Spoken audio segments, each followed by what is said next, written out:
that was the polar vortex year. Mm-hmm. And I would wear a pair of thermal leggings, a pair of jeans, a thermal undershirt, a regular t-shirt, a sweatshirt, 2 pairs of wool socks, hand warmers, a down parka, fingerless gloves underneath wool mittens, because the fingerless gloves are to manipulate the phone. Yeah. So that I can see the voter file. Uh-huh. And the mittens are for when my fingers freeze because I'm touching my phone. And you also need to carry an external charger because your phone battery will die immediately. And ear warmers, scarf. I think that's it.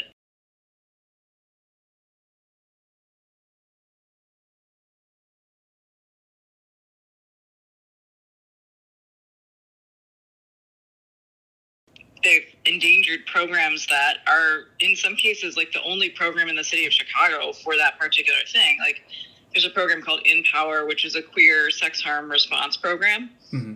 And there is not another one.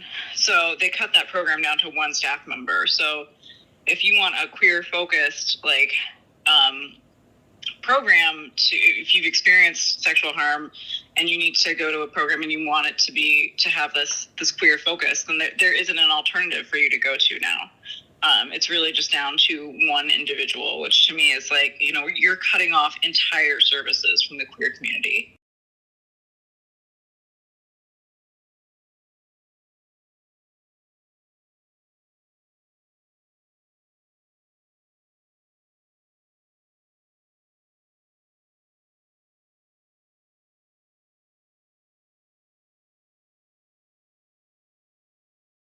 And we gave them the zoning change.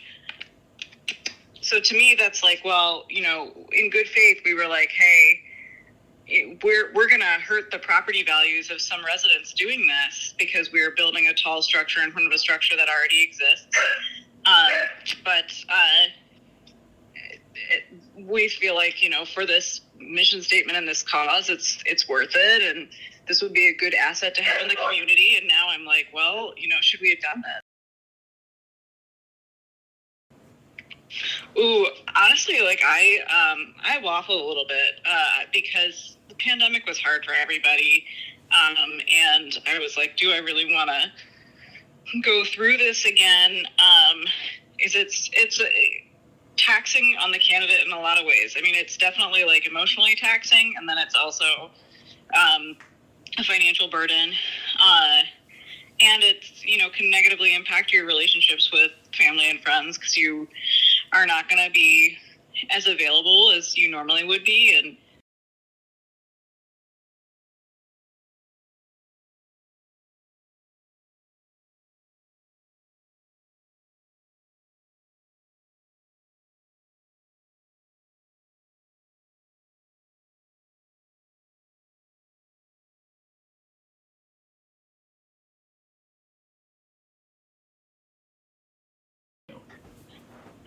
I don't think it should continue. The question that would follow that up is, if we're not giving singular decision-making power to the alderman whose ward the zoning changes in, where does the decision-making power go? So when we eliminate aldermanic prerogative, I think we need to come in with an alternative. Does it go to, if it's like, oh, well, an alderman can't make this unilateral decision anymore, but does it go to the mayor, for example? That's just like a different person making a unilateral decision.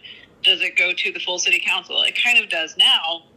The city council has to pass zoning changes, but it would be impossible for one alderman, given the level of zoning changes that happen at every city council meeting, to understand all of the different issues around a zoning change that's happening in somebody else's ward.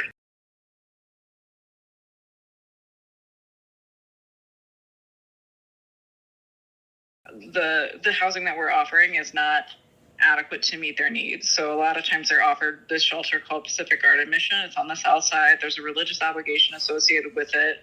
If you were, to uproot your life, move 8 or 9 miles away when you don't have transportation and, also like have this religious obligation on top of it, I think that would be really it's not as good of a disruptive. sell. So we have to offer housing that is going to be to meet the needs of those folks.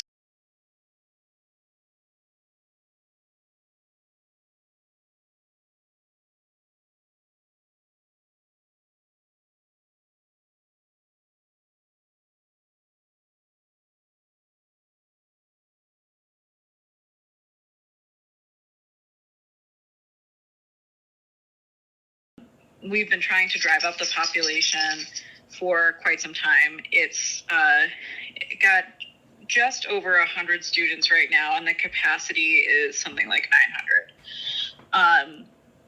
Now, there's the big push to make it a neighborhood school, which would say, okay, kids in the neighborhood now have to, attend Uplift as their default school before they go through the Go CPS process.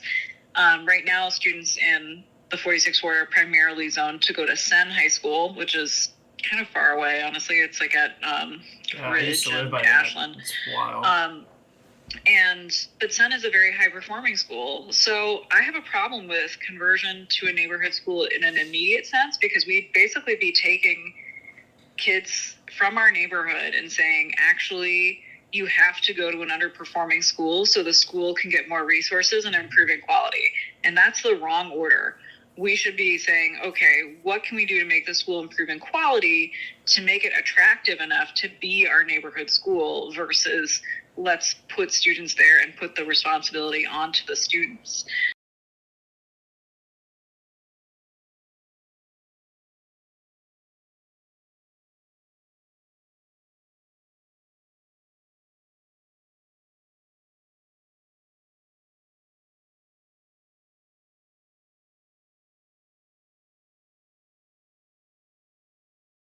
But that's not what those funds were meant to do. They were meant to help recovery.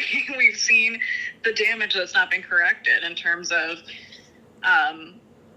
the quality of schools after the pandemic, the frayed relationship between the teachers union and the city government, with the increased incidence of homelessness.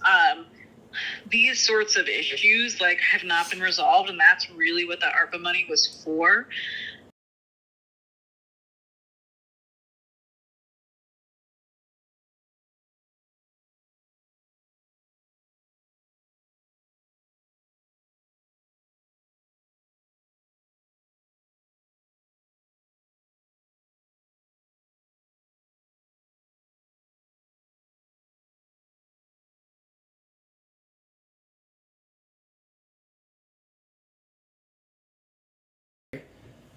Yeah, it's important to make the qualifier that it's in the ward, because actually I would say 40% of the ward is in Lakeview.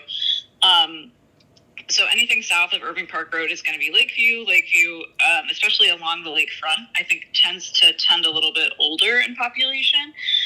Definitely see a high number of seniors living in high-rise buildings along the lakefront. And a little bit more affluent. As you travel north, you would next enter Buena Park. That's a part of Uptown. I think Buena Park is a really great area where there's a lot of young families, children who are under 5 years old usually. And then as you come further north, the income, average income tends to go a lot lower. The second highest poverty census tract is on the north side of Chicago. So directly north of Buena Park is Clarendon Park. And then there's the area that I represented as a Black Club president, so that's the Lakeside Area Neighbors Association. And then directly west of that area is, if you go west of the train tracks, that would be a different sub-neighborhood, Sheridan Park, which is where I live now. And Sheridan Park is kind of a more historic area. It's got a lot the buildings are shorter here. They're mostly 6 flats. It starts to feel a little bit Ravenswoody towards the end of it, with some single family homes. There are almost no single family homes in the 46 ward. Mm-hmm. Yeah, I mean, I think that's how I would describe it. But the notable part about everything north of Irving Park is how integrated it is. So you see all different types of affordable housing, like interspersed with market rate housing, with condos that people own. Where I live now, I have a condo building on the north side of my building, and then on the south side of my building, I have I think the building has 8 units, but it's 3 stories high, and is a subsidized building. But it's nice because you know, if you walk down the street, like, you would not be able to tell that this is a differentiated area. And I think that's really important. So it gives you like a lot of different experiences meeting neighbors that you wouldn't normally have, but in a way that it's not, the income disparities are not outwardly apparent walking down the street.